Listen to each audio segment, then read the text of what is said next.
दोस्तों मैं जितेंद्र कुमार स्वागत करता हूं आप सभी का मेरे YouTube चैनल जेके इंग्लिश एकेडमी में। दोस्तों आज मैं आपके लिए लेके आया हूं ईडीएम एंड फ्रेजेस।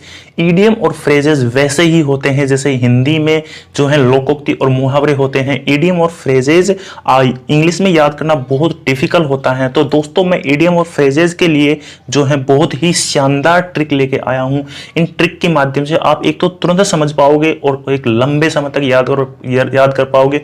और दोस्तों सबसे बड़ी बात यह है कि प्रत्येक एग्जाम में, एसएससी के प्रत्येक एग्जाम में दो ईडीएम एंड फ्रेजेस 101% आते हैं। दो तो आते ही, ज्यादा भी आ सकते हैं। तो दोस्तों इसी के तहत आज की क्लास हम शुरू करते हैं बिना टाइम वेस्ट किए। तो दोस्तों प्लीज चैनल को सब्सक्राइब कर लीजिए, बेल आइकन को ऑन कर लीजिए और दोस्तों लास्ट तक वीडियो जरूर देखना क्योंकि आपको बहुत महत्वपूर्ण जो है नॉलेज मिलने वाली है दोस्तों। तो शुरू करते हैं आज की क्लास।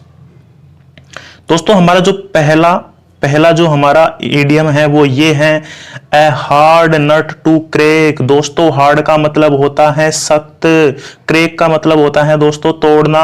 तो दोस्तों मैं ट्रिक लेके आया हूं। ट्रिक क्या लेके आया हूं? सख्त सुपारी दांतों से तोड़ना, सख्त सुपारी दांतों से तोड़ना। तो मतलब यदि कोई आदमी है और वो सख्त है तो वो जो सुपारी है उसको दांतों से इजीली तोड़ लेगा। इसका मतलब क्या हुआ? इसका जो है हिंदी अर्थ हुआ कि वो सख्त इंसान है, वो सख्त इंसान है। और इसका जो एक और मीनिंग होता है वो होता है गंभीर समस्या जो है, इसका एक और हिंदी अर्थ होता है दोस्तों। उसी के साथ में दोस्तों इसको जब इंग्लिश में इसको देखेंगे तो इंग्लिश में इसका मतलब क्या होता है कि strong will person. Strong will person का मतलब कि सख्त इंसान। और डिफिकल्ट सिचुएशन का मतलब ये होता है गंभीर समस्या, डिफिकल्ट सिचुएशन। जब कई बार अपन ने पढ़ा होगा डिफिकल्ट सिचुएशन। तो दोस्तों आपको बस करना कुछ भी नहीं है, ये वाली जो मेरी ट्रिक है इससे आपको याद करना है दोस्तों। और सबसे मेन जो है वो ये है दोस्तों, जैसे कि ये हार्ड है, हार्ड के लिए मैंने सख्त ले लिया, सुपारी मैंने मेरे हिसाब से लिया है, दांतों से तोड़ना, ये सब मेरी ट्रिक है, मेरे द्वारा बनाई गई ट्रिक है दोस्तों। आपको सिर्फ इस ट्रिक को ध्यान रखना है और इससे आपको इसका हिंदी अर्थ ध्यान रखना है। तो दोस्तों अब हम देखते हैं कि जो है जो क्वेश्चन कैसे आता है। तो क्वेश्चन ऐसे आता है दोस्तों, जैसे कि our branch manager is very energetic, keeps data fingertips so he is hard nut. अब दोस्तों हमारा जो ब्रांच मैनेजर है वो बहुत ही एनर्जेटिक है। वो क्या करता है कि जो डेटा होता है बैंक का उसको अपने जो फिंगर टिप्स है, फिंगर्स के उस पर अंगुलियों पे रखता है। लास्ट में उसने क्या दे दिया दोस्तों कि so he is hard and nut, hard and nut, so is hard and nut. तो आपको यहाँ क्या करेगा, वो इसको अंडरलाइन कर देगा और बोल देगा इसका जो है ये ईडीएम एंड फ्रेजेज हैं, इसका हिंदी अर्थ बताइए। तो इसका हिंदी अर्थ जो होगा दोस्तों strong will person. Strong will person अपन को 4 इसमें अपन को जो है ऑप्शन दे देगा, ए बी सी डी। तो दोस्तों आपको ये करना है, स्ट्रॉन्ग विल पर्सन आपको मिलेगा वो आपको करना है दोस्तों। नेक्स्ट जो मैं बात करता हूं दोस्तों, नेक्स्ट जो ईडीएम है वो उसकी मैं बात करता हूं, ये नेक्स्ट है।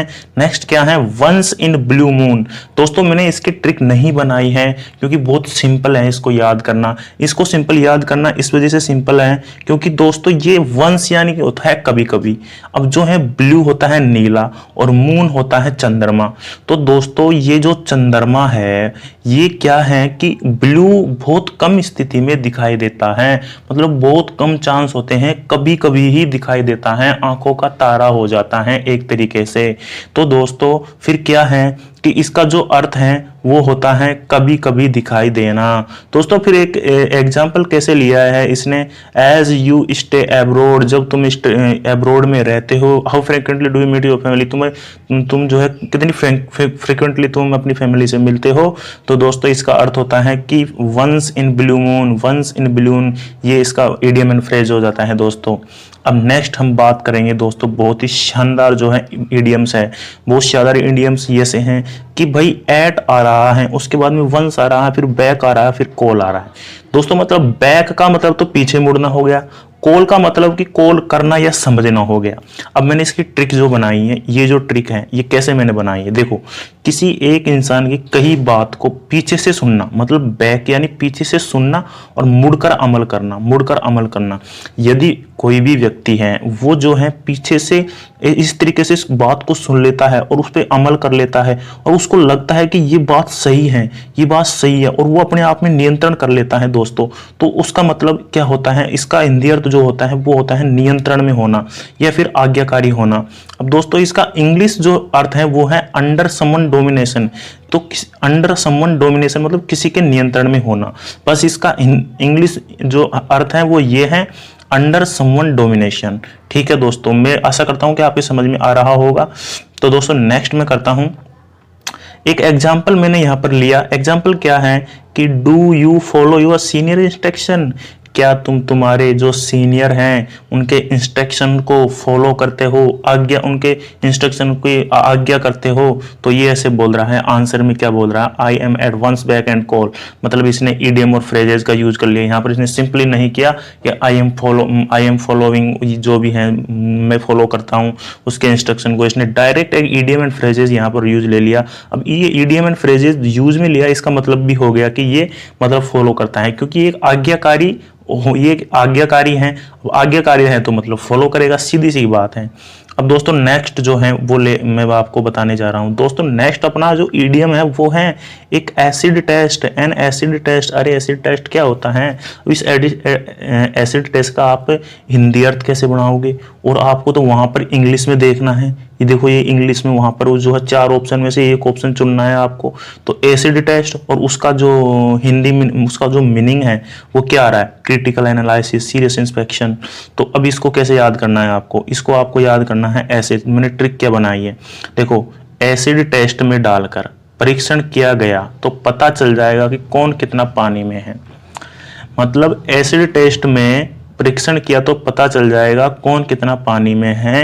तो इसका मतलब एसिड टेस्ट क्या हुआ? एसिड टेस्ट एक गंभीर परीक्षण नहीं हुआ क्या? परीक्षण हो गया, गंभीर परीक्षण एसिड टेस्ट हो गया। तो दोस्तों इसका जो मतलब है वो है गंभीर परीक्षण। और जो है क्रिटिकल एनालिसिस, एनालिसिस करना, एनालिसिस करने का मतलब है बहुत ज़्यादा उस चीज़ के बारे में खोज करना। तो ये है क्रिटिकल एनालिसिस। और सीरियस इंस्पेक्शन, सीरियस इंस्पेक्शन का मतलब भी, इंस्पेक्शन का मतलब भी जो होता है एक तरीके से छानबीन करना होता है। तो दोस्तों ये हमारा हो गया, ट्रिक के माध्यम से कर लिया। नेक्स्ट जो है दोस्तों मैं बहुत ही शानदार जो है इडियम लेके आया हूँ। बहुत ही शानदार इडियम क्या है कि under the cloud, under the cloud. अब देखो आपको बहुत अच्छे से पता है कि ये अंडर द क्लाउड है, बादल में गिर चुका हूँ। जैसे कि ये बादल है, इसमें मैं गिर चुका हूँ यहाँ पर। तो मेरे चारों तरफ बादल हैं और बिजली गिर रही है। तो दोस्तों मैं क्या सोचूंगा कि जो बिजली गिर रही है कहीं मेरे ऊपर नहीं गिर जाए। ये बिजली गिर रही है तो ये कहीं मेरे ऊपर नहीं गिर जाए। तो मैं क्या है कि मुझे शक हो जाएगा और मैं वहां से भागने की कोशिश करूंगा। तो मतलब चारों ओर यदि बादल हैं तो शक के घेरे में होना, मतलब इसका जो अर्थ है वो है शक के घेरे में होना, शक के घेरे में होना। अंडर द क्लाउड का मतलब शक के घेरे में होना। और दोस्तों इसका इंग्लिश में है to be under close suspicion, suspicion मतलब कि शक के घेरे में होना। इसका भी अर्थ यही होता है, लेकिन आपको याद यही करना है to be under close suspicion. दोस्तों आज मैंने आपको सिर्फ 5 ईडियम एंड फ्रेज पढ़ाए और 5 ईडियम एंड फ्रेज में आपको ट्रिक बताई है। इस ट्रिक की आपको याद, ये ट्रिक आपके लिए इंपॉर्टेंट साबित हुई है या नहीं है, ये आपको कमेंट करना है दोस्तों। और दोस्तों आपको बताना है कि ये जो वीडियो है मेरा, ये आपके लिए यूजफुल साबित हुआ है या नहीं हुआ है। दोस्तों अगर आप रेस्पॉन्स नहीं करोगे मेरे को तो दोस्तों मैं आगे जो है मैं इसका लेक्चर नहीं बनाऊंगा, क्योंकि मुझे इसके लिए मेहनत करनी पड़ती है। मुझे मोटिवेशन की जरूरत है, मोटिवेशन की जरूरत आप खुद मेरे लिए मोटिवेशन हो। यदि आप मेरे वीडियोज़ को देखोगे, आपके समझ में आ रहा है तो आप जो है कमेंट कीजिए। कमेंट करोगे तो मैं जो है आपके लिए और भी अच्छी अच्छी ट्रिक लेके आऊंगा, बहुत शानदार तरीके से आपको मैं याद करवा दूंगा दोस्तों। तो दोस्तों प्लीज कमेंट जरूर करना और लाइक जरूर करना। तो दोस्तों अब जो है अपन एक ऐसा क्वेश्चन ले रहे हैं जो हूबहू जो है एग्जाम में आया हुआ है। जैसे कि दोस्तों ये है कि doing crime can lead you an acid test. जो क्राइम करना है तुम्हें करवा सकता है, एसिड टेस्ट करवा सकता है। भाई यदि तुम क्राइम कर रहे हो तो तुम्हें एसिड टेस्ट करवा सकता है क्राइम करना। अब इसमें 4 ऑप्शन मिलेंगे अपन को ऐसे, हैंग टिल डेथ, मतलब कि ये डेथ की बात करता है, मतलब मृत्यु की बात कर रहा है। अपन तो एसिड टेस्ट का मतलब गंभीर परीक्षण होता है। सीरियस सर्विलेंस, ये चलो अच्छी बात है। कोर्ट ऑफ लॉ, कोर्ट के लॉ से कोई मतलब ही नहीं है। बिकम ए क्रिमिनल, क्रिमिनल बनना भी कोई मतलब नहीं है। अब यहाँ पर क्या है कि सीरियस अपने पढ़ाई ये है कि भाई सीरियस इंस्पेक्शन, अब ये सीरियस सर्विलेंस हो गया, इसका मतलब ही गंभीर परीक्षण हो गया, और यही जो है इसका आंसर हो गया। तो दोस्तों इसी के साथ में आज हमारा जो है ये लेक्चर तो ख़त्म हो गया, और मैं जल्दी ही आपके लिए जो है नेक्स्ट लेक्चर लेके आऊँगा, और नेक्स्ट जो है मैं ट्रिक लेके आऊँगा दोस्तों आपके लिए, बहुत ही शानदार। मैं खुद जो है ट्रिक बनाऊँगा दोस्तों मेरे हिसाब से, और आपको याद कराने की कोशिश करूँगा। लेकिन आपको जो है कमेंट जरूर करना है कि आपके समझ में आया है या नहीं आया है, और मैं वो सारे ईडियम एंड फ्रेजेस कराऊँगा जो एग्जामों में आ चुके हैं। और दोस्तों ईडियम एंड फ्रेजेस का एक शानदार रूल है कि ईडियम और फ्रेजेस ज़्यादातर जो हैं जो एग्जामों में आ चुके हैं वही रिपीट होते रहते हैं।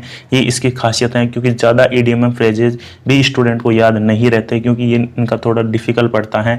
तो दोस्तों यदि आप मुझे रेस्पॉन्स करोगे, मुझे कमेंट करोगे, और आप बताओगे कि आपको वीडियो अच्छा लगा है, तो मैं आगे वीडियो बनाऊंगा। यदि आपका कोई रेस्पॉन्स यदि मुझे नहीं आता है तो दोस्तों मैं अब इसके बाद में ईडियम और फ्रेज का कोई सा भी वीडियो नहीं बनाऊंगा दोस्तों। ये मेरा आपसे कहना है, मैं कुछ और पढ़ाऊंगा लेकिन ईडियम और फ्रेज नहीं पढ़ाऊंगा। यदि आप रेस्पॉन्स करोगे तो मैं ईडियम और फ्रेज की ट्रिक मैं खुद बनाऊंगा और मैं आपको पढ़ाऊंगा। तो इसी के साथ में आज का लेक्चर यहीं करते हैं ख़त्म। Thank you, bye bye.